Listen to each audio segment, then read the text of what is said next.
Me llamo Iciar y soy intérprete desde el año 83, intérprete de conferencias, empecé en las comunidades europeas. Tuve la suerte entonces de seguir todas las negociaciones de adhesión, cosa que fue muy interesante lógicamente, y después he tenido otras dos encarnaciones, digamos, de intérprete entre comillas, una de freelance desde el año 2001 hasta el año 2007, que estuve de freelance en España, y luego ahora estoy en la ONU como funcionaria también de intérprete de la ONU. Es una trayectoria profesional bastante más movida de lo que suelen serlo, y yo destacaría, bueno, mis 18 años en la comisión naturalmente han empezado enormemente en mi profesión, me formaron para empezar, y tuve ocasión de ver cosas apasionantes como por ejemplo la caída del muro de Berlín desde cerca, cómo se discutía de las consecuencias que iba a tener, si había que ampliar Europa, si había que profundizarla. Tuve la gran suerte de trabajar con Jacques Delors, que fue el gran presidente, creo, que ha tenido la comisión a lo largo de su vida. Y en realidad cuando yo empecé en esta profesión me preguntaron en el test que por qué quería hacerme intérprete. Y entonces yo contesté que porque a mí siempre me había gustado muchísimo la historia y que creía que ser intérprete era como ver la historia como quien ve los toros desde la barrera, con una situación increíble de ver la historia haciéndose, ¿no? Piedra a piedra. Y la verdad es que ahora que tengo ya unos cuantos años de experiencia en mis espaldas, pues creo que efectivamente tenemos una visión fantástica de las conferencias en las que se discuten temas de actualidad importantes, interesantes, a veces no tan apasionantes. También he tenido muchas reuniones de vaca loca cuando estaba en la comisión, pero digamos que de manera general, si hago el balance, pues han sido unos años muy gratificantes y no puedo más que agradecer haber tenido la suerte de encontrar esta profesión que a mí me parece apasionante. Después, por razones personales que no vienen a cuento, decidí irme a probar suerte como freelance a España, como trabajadora autónoma.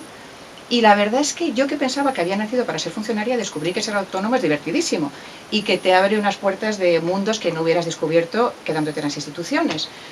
Por ejemplo, cuando hablo de mis clientes, a la gente no le impresiona demasiado que hayas trabajado para jefes de Estado, porque bueno, jefes de Estado, pero en cambio cuando les dices que has trabajado para Zidane, todo el mundo se desmaya. Es decir, es mucho más interesante el mundo, no es que sea más interesante, es otro mundo el que se te abre al hacerte freelance. Y también, naturalmente, tienes ocasión de viajar mucho, a veces puede llegar a ser un poco excesivo el número de viajes, puede llegar a interferir con tu vida privada, pero a mí me sigue pareciendo que es una oportunidad magnífica de conocer a sitios y sobre todo conocer a gente, porque llegas a conocer a los colegas mejor y muchas veces también a los delegados en las situaciones de viaje, y eso es un privilegio, me parece, que no hay que despreciar, porque descubres cosas interesantísimas sobre la gente. Después, en el año 2007, tras haber aprobado una oposición para las Naciones Unidas y tras larga y madura reflexión, decidí hacer las maletas y venirme a Nueva York. Naciones Unidas es un entorno totalmente distinto del que yo había conocido hasta entonces. Es mucho más, ¿cómo decir?, es el crisol de las culturas por definición, puesto que aquí trabajamos con idiomas como el árabe, el chino y el ruso, que no se manejan en las instituciones europeas. Son condiciones de trabajo totalmente distintas de las instituciones europeas, o en fin, bastante distintas, en la medida en que es el régimen lingüístico mucho más reducido. Aquí solamente se trabaja normalmente con 6 idiomas, mientras que en las instituciones, ahora con las ampliaciones, ya somos numerosísimos y tenemos muchísimos idiomas.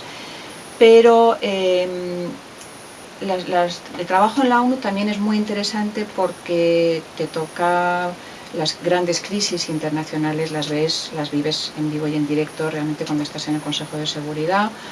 A mí me ha tocado cosas como las crisis en Israel, Cisjordania, la crisis de Rusia con Abjasia, Georgia en primera línea de frente en el Consejo de Seguridad, y es muy interesante ver cómo se juegan las cosas a nivel personal entre los embajadores, entre los políticos, entre los diplomáticos.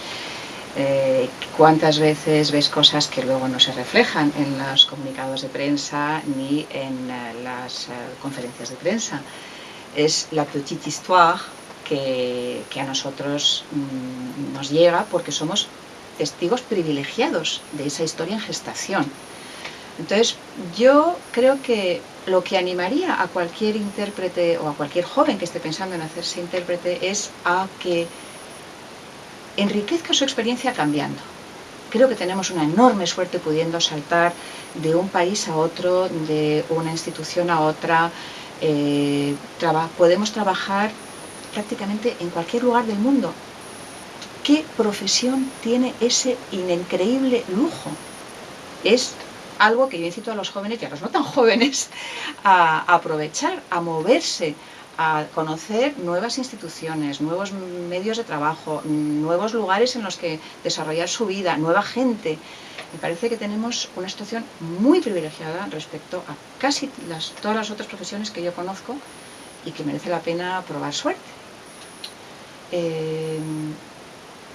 Yo creo que tendría muy poco más que añadir, salvo que es una profesión que a mí me ha aportado muchísimo, a la que le debo muchísimo y que no es fácil. Hay que tener mucha sangre fría, hay que ser muy adaptable, pero es apasionante y yo animo a cualquiera a que se lance por esta vía.